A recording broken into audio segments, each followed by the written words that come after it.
As Donald Trump and Republicans departed their convention in Milwaukee last month, they were confident that they had the election in the bag. And they were right that the polling really did show them ahead. The electoral math was moving in their favor, with Trump leading President Joe Biden in many of the key battleground states and having a variety of ways to get to that 270 to win. Well, now we're in a different world. New polling of likely voters in 3 crucial blue wall states, so-called: Michigan, Wisconsin, Pennsylvania. Of course, Donald Trump won those in 2016. They show Harris leading by 4 points. That is within the margin of error, but also a significant swing from last month, when President Biden was virtually tied or slightly behind in all 3 states in the same New York Times Siena College poll. Vice President Harris is also wiping out Donald Trump's lead across the Sun Belt. That's in the Morning Consult Bloomberg polling. Registered voters in Arizona back her over Trump 49 to 47, 47 to 45% in Nevada. In Georgia, Harris and Trump are neck and neck. And the race is also within the margin of error in North Carolina, which Joe Biden didn't carry in 2020, though he did carry Georgia, Arizona, and Nevada. All of which provides a whole bunch of different routes for the Harris campaign to get to the 270 electoral votes needed for victory. Dan Kanninen is the Battleground Director for the Harris-Walz campaign, and he joins me now. Dan, it's great to have you on. First of all, just how does the campaign see what the set of battleground states are? Well, you named a bunch of them, Chris, and I want to point out that we feel great about the momentum. We've had tons of volunteer activity. We've had hundreds of thousands of folks sign up for this campaign, and thousands of them shifted into activity and activation for voters. But all those polls you mentioned, it's great movement in some respects, but it's still a very close race. And something our campaign has emphasized from the beginning is that those 7 states, the blue wall states, Pennsylvania, Michigan, Wisconsin, North Carolina, Georgia, Arizona, Nevada, they've just been really, really close states every single cycle. They were close in 18. They were close in 2020. They're close in 2022, whether it's a governor's race, a Senate race, or for president. They're just very, very tight places. And we have believed this entire time that having an operation that could be at scale and engage people on the ground and have a presence and voter activation was necessary to win a close election. This campaign has been designed to win a close election. And now with that volunteer enthusiasm we're seeing in those crowds, we're turning that into action in all those places where we expect close races. But as you said, many pathways within those 7 states. Yeah, let me stay on that for a second. What do you mean by that? And so, you have a rally in Arizona, 20,000 people show up, or in Wayne County, right outside Detroit, in the airport, 15,000 people. Yeah. Now, obviously, there's a bunch of reasons you do that, right?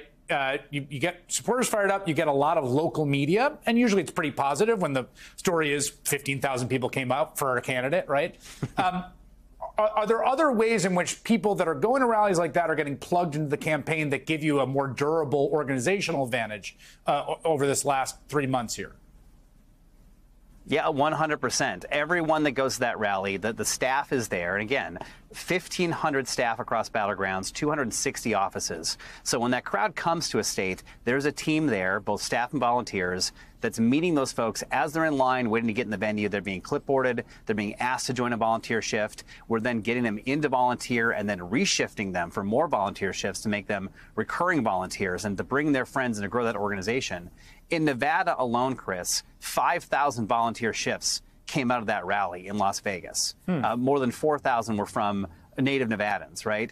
And then those folks will, again, grow the organization from there. More than 30,000 folks have signed up the Arizona campaign since the president endorsed the vice president. There's hundreds of thousands of folks getting involved and tens of thousands at these rallies. But the key is, if it's an organization that's there built to engage those folks, that it doesn't just evaporate into thin air. It gets put into action. It gets channeled into talking to voters, into registering them, into curing ballots, into having a presence in communities, doing door knocking and phone calling, being a permission structure and a persuasive presence, and then ultimately mobilizing people at the end of the campaign. That takes work and an organization that we have built to capitalize on this incredible, organic, and palpable enthusiasm for Kamala Harris.